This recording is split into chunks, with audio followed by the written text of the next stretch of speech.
सुप्रभात बच्चों, स्वागत आप सभी का हिंदी क्लास में। हिंदी की इस वीडियो में हम आप सबको आज पढ़ाएंगे कुंवर नारायण जी की कविता, जिसका शीर्षक है कविता के बहाने। इस शीर्षक में पहला पैराग्राफ हमने पढ़ाया है कि कविता एक उड़ान है चिड़िया के बहाने। इसका अर्थ भी हमने बताया है। उम्मीद है कि आप लोगों तक वीडियो पहुंची होगी, अर्थ समझ में आया होगा कि इसमें कवि कहना चाहते हैं कि कविता जो है एक ऐसी रस से युक्त उड़ान है, एक ऐसी रसीली चिड़िया है जिसके पंख इस सामान्य चिड़िया के पंख से कहीं ज़्यादा मजबूत हैं, ज़्यादा उड़ान भरने वाले हैं। चिड़िया को कहा है कि चिड़िया तो कविता के आगे तुच्छ है। तो आइए अब देखते हैं दूसरा पैराग्राफ, जिसमें लिखा है कविता एक खिलना है फूलों के बहाने। कविता एक खिलना है फूलों के बहाने। और कविता का खिलना भला फूल क्या जाने। कह रहे हैं कविता की फूल से तुलना किए हैं और फूल को तुच्छ दिखाएं और कविता को कवि जी श्रेष्ठ दिखाते हुए कहें कि कविता एक खिलना है। कविता एक खिलना है फूल के बहाने। जिस तरह से फूल खिलता है उस तरह से कविता भी खिलती है, लेकिन अंतर क्या जानते हैं? फूल की एक निश्चित सीमा है,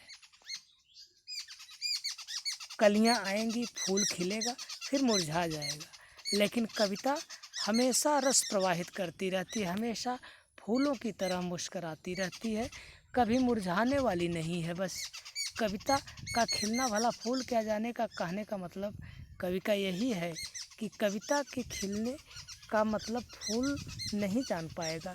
फूल के खिलने का मतलब फूल जान सकता है कि मेरी एक निश्चित परिणति है, मैं कलियों से फिर फूल बना हूँ, फिर इसके बाद मुरझा जाना है। लेकिन करें कि कविता कभी मुरझाने वाला फूल नहीं है।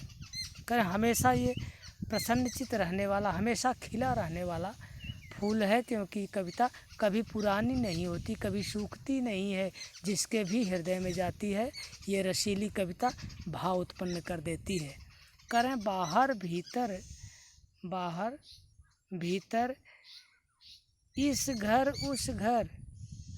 करें कि बाहर और भीतर जैसे फूल की एक निश्चित सीमा बाहर से है, भीतर से भी है, उसी तरह से बच्चे के मन में कविता बाहर और भीतर दोनों ओर जगह किए हुए है।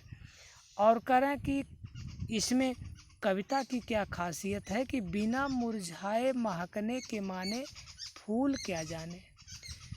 कवि कह रहे हैं कि फूल क्या जाने कि ये कविता जो है बिना मुरझाए जो है महकती है, कभी मुरझाती नहीं है, हमेशा महकती रहती है। फूल तो मुरझा जाता है ना।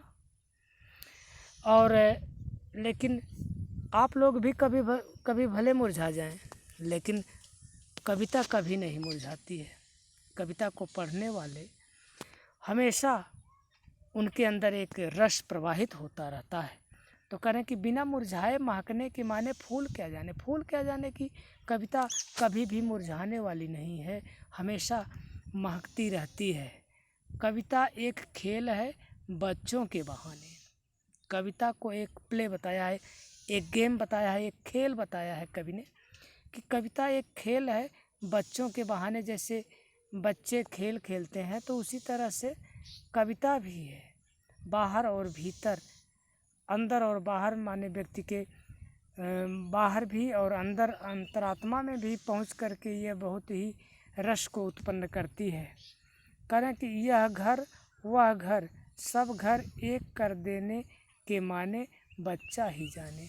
करें कि बच्चा जो है वही जान सकता है। बच्चों की भावनाएं बड़ी ही कोमल होती हैं और बड़ी दृढ़ भी होती हैं। करें कि वह इस घर और उस घर कूद कूद करके बच्चों का टहलना घूमना और कविता को पढ़ना। करें कि यह जो है बच्चे ही जान सकते हैं। ये फूल कभी नहीं जान सकता है, ये बच्चे ही जान सकते हैं। जो बच्चों के खेल के बहाने ये कविता है, इसका मायने फूल और चिड़िया नहीं जान सकती है, सिर्फ बच्चे ही जान सकते हैं। तो उम्मीद करता हूँ कि अर्थ समझ में आया होगा, और नहीं भी समझ में आया है तो एक बार और दोहरा दे रहा हूँ। कविता एक खिलना है, देखिएगा यहाँ से, कविता एक खिलना है फूलों के बहाने।